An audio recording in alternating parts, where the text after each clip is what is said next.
Hello students, now let us try to understand one more important concept, that is source transformation technique. Okay, so this is one important tool you can use to solve a network. Okay, so before going to that, we need to understand two things here. So that is, one is what is ideal source and what is a practical source. Okay, so what is the ideal source? Ideal source won't have any internal drafts. Okay, because it is ideal, it won't have any internal drafts, so it won't have any internal resistances. Okay, so this is important. So ideal source won't have any internal resistors, so that's why we don't represent any resistors while connecting ideal sources. Okay, so let us try to understand what is a practical source. So practical source will have some internal drops, so internal drops will be represented with a internal resistor. Okay, so that resistor is called internal resistor, represented with Rm. Okay, here you can see this is a ideal voltage source, this is ideal voltage source, this is ideal current source. Okay, so here plus and minus will indicate a voltage source, here the direction will indicate a current source. You already know this.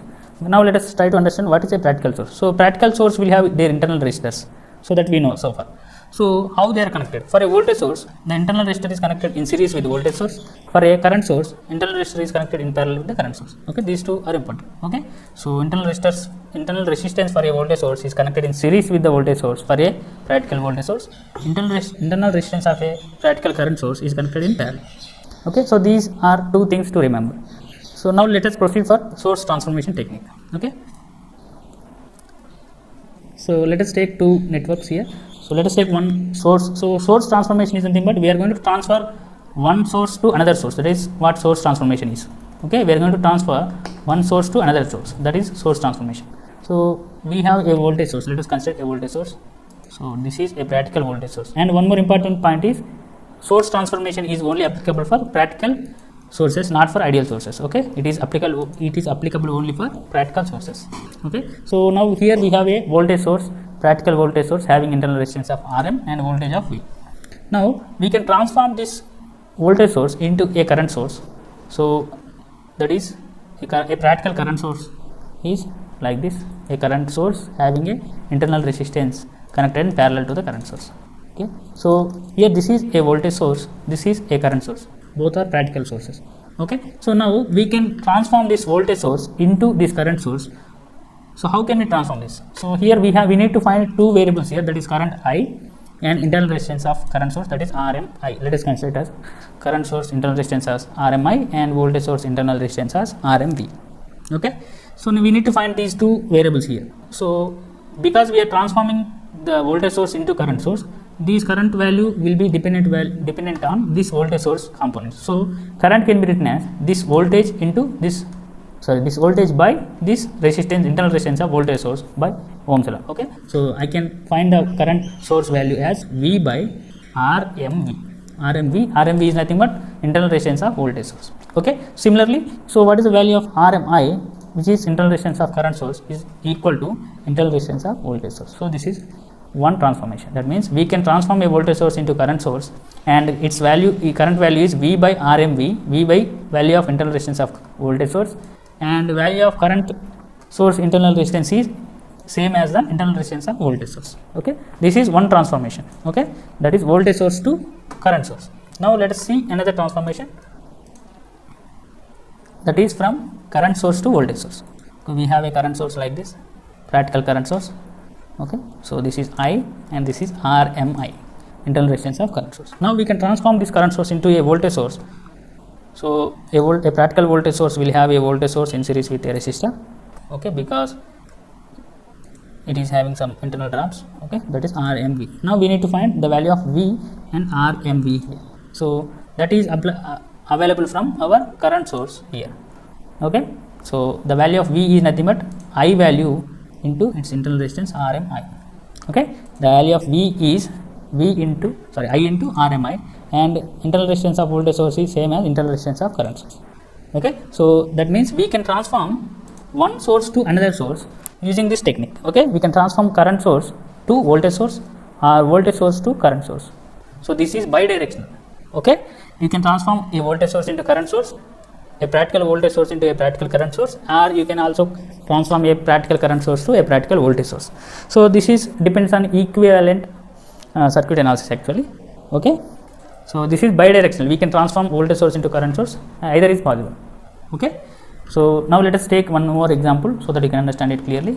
Now let me take a voltage source, practical voltage source of having 50 volts. Okay, so let us take the internal resistance as 5 ohms. Now this is a voltage source, practical voltage source. Okay, now we can transform this voltage source into a current source. Okay, now let me transform this into a voltage current source. So practical current source will have a current source in parallel with its internal resistance RMI. This is current. So we need to find the value of I and RMI. So the value of I is V by R and RMI is nothing but RMV. Okay, so what is V here? V is 50 volts and RMV is 5 volts, 5 ohms. Okay, so V is 50 by RMI is 5. So 50 by 5 will be 10 amperes. So value of the source current is 10 amperes.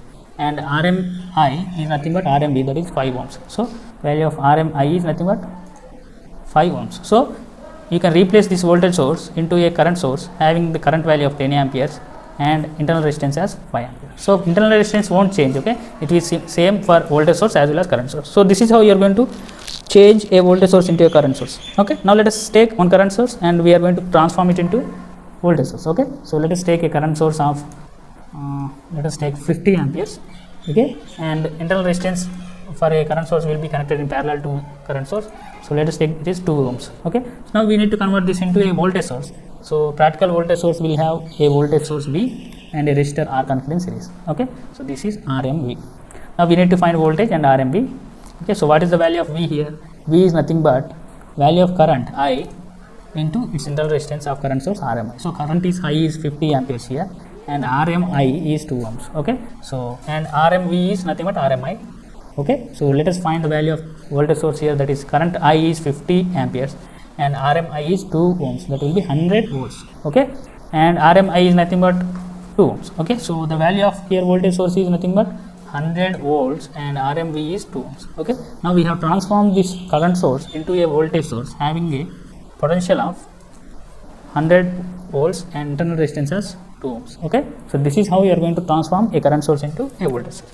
So let us take one circuit where we can use a source transformation technique to solve the network. Okay, so let us take it. So here we need to find a voltage Vx across a 7 ohm resistor. Okay, we need to find voltage across this 7 ohm resistor. So that is possible when we find voltage between two terminals of this resistor. So let us assume this as V1, this as V2. We need to find these two potentials. We can apply nodal analysis, that is one way to find. We can apply mesh analysis, that is another way to find. Now let us apply source transformation here. Okay, so let us try to understand source transformation technique is how we can use it to solve a network. Okay, so source transformation is what we are going to use here. Okay, so first step we are going to see is we need to understand what are the sources here. So here this is a 50 ohms and 50 volts and 10 ohms is a voltage source, practical voltage source we can see, and here this is another practical voltage source 40 volts and 20 ohms. Okay, so we can convert them into a current source because a voltage source can be converted into a current source using source transformation.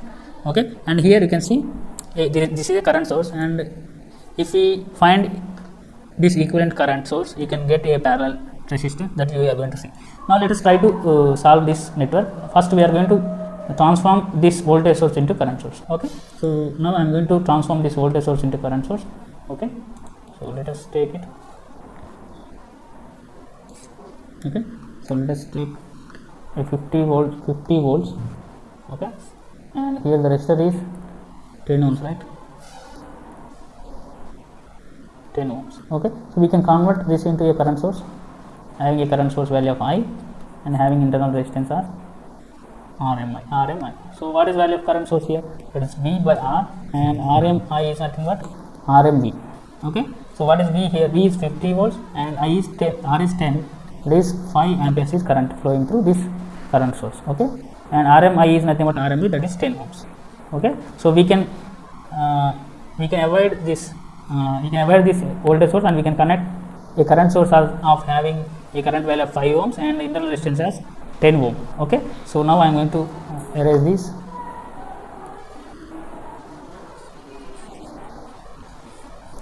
So we have a 5 amperes and 10 ohms, right? We have a 5 amperes of source current and resistance as 10 ohms. Okay, now I am going to connect the circuit. So this is a current source. In place of this voltage source, I am going to connect a current source of 5 amperes and having internal resistance of 10 ohms. Okay, so up to this network is done. Now I am going to reconnect the rest of the network. Okay, so that is 7 ohms Okay, so this is having a 40 ohm. Okay, so this is a current source of 8 amperes, and here we have a 20 ohm resistor and a voltage source of 40 volts. Okay, so this is a reduced network. Now we can see here these two are parallel. Okay, we can find the equivalent resistance of these two parallel resistors. Okay, and that is one step. And here you can see this is another voltage source.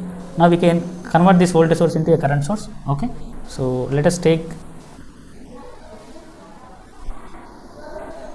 this circuit. Okay, now we have a network here.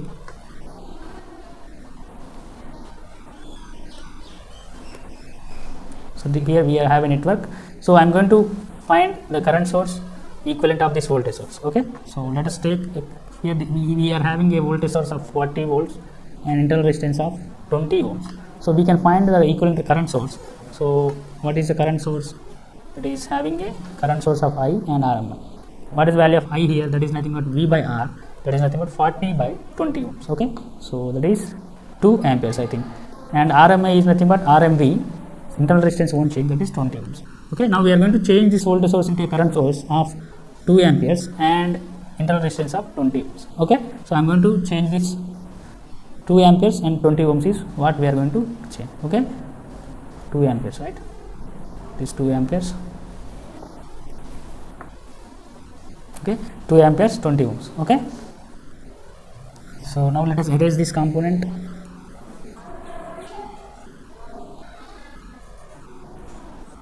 Okay, so now I am going to redraw the circuit.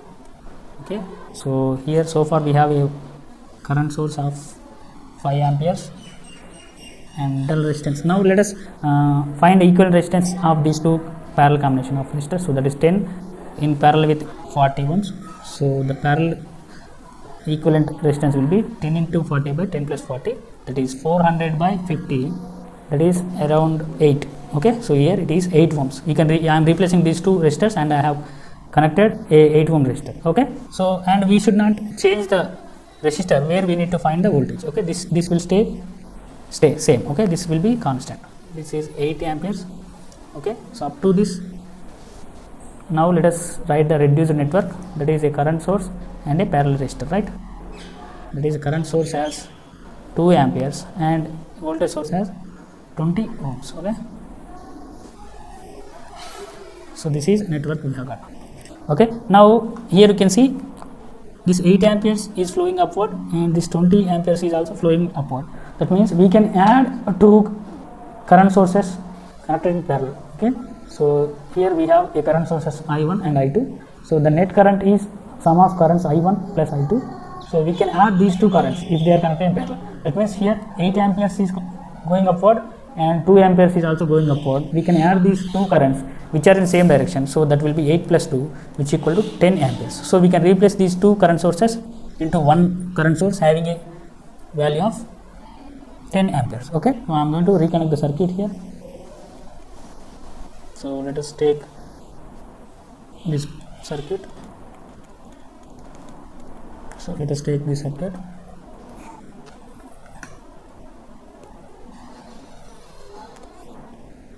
Now I am going to replace these 2 current sources and I am going to replace the network with a current source having 10 amps of current.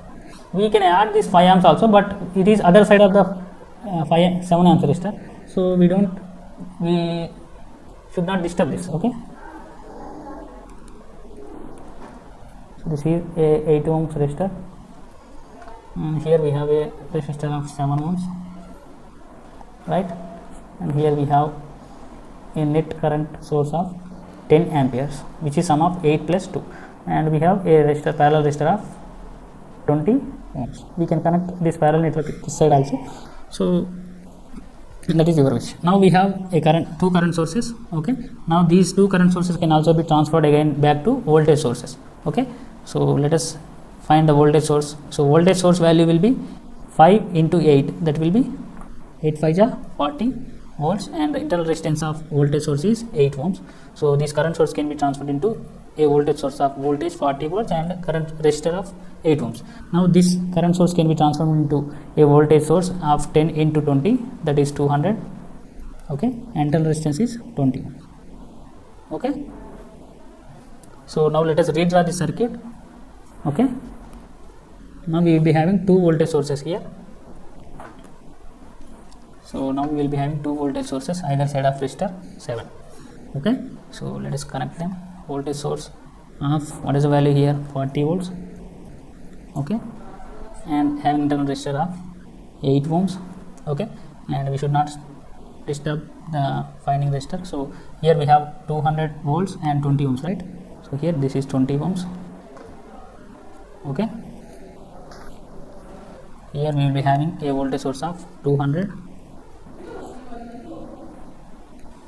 So here this is 200 volts. Okay, and what is the resistor we need to find the voltage across, that is 7 ohms. Okay, now we need to find the voltage between these 7 ohms resistor. So we have a closed loop, one single loop. So let us apply KVL in this loop. Let us assume current I is flowing in this loop. Okay, so let us write KVL, that is minus 40 plus 8 into I plus 7 into I plus 20 into I plus 200 equal to 0. Okay, so we can find the current here. So we can find current I, that is here it is 8 plus 7 plus 20, that will be 35 I plus minus 40 plus 200 will be 160 equal to 0. Actually here this 200 is higher potential, so current will leave from this current, from this, but we treated current in this direction, so we are going to get a negative polarity here. Okay, because 200 is higher compared to 40, so current will leave from 200, but we have treated the current direction in clockwise, which is opposite to actual current. So we are going to get current equal to minus 160 by 35. Okay, so what is its value? That will be 5 7 ja, 5 3 ja, 5 2 ja, right? So that will be I equal to minus 32 by 7. Okay, so what will be the value of a voltage source, that voltage across 7 ohms, that will be I into its 7, I into R, right? That will I into 7 ohms resistor R. Okay, so I is nothing but minus 32 by 7 into its resistance is 7. So the value of Vx will be 7 get cancelled, minus 32 volts. Okay, so this is how you are going to find the variables in a network using source transformation. It is very easy actually. So because it is starting, you will feel little bit confusing, but once you start using the technique, you can solve any bigger network having the voltage and current sources. Okay, so that can be solved into a small network, and you can find whatever the value you need to find. But one thing to remember is you should not change the element where you need to find voltage or current. Okay, so here we have a 7 ohms resistor. We can't change the 7 ohms resistor. Okay, we can't use this 7 ohms resistor for source transformation. Okay, don't use the element where you need to find voltage or current. Okay, you can change the rest of the circuit to any transformation, but you should not change the element where you need to find voltage or current. Okay, so this is about a source transformation. So I am going to give you one problem as assignment 6 question 1. So I hope you can solve this using source transformation. Okay.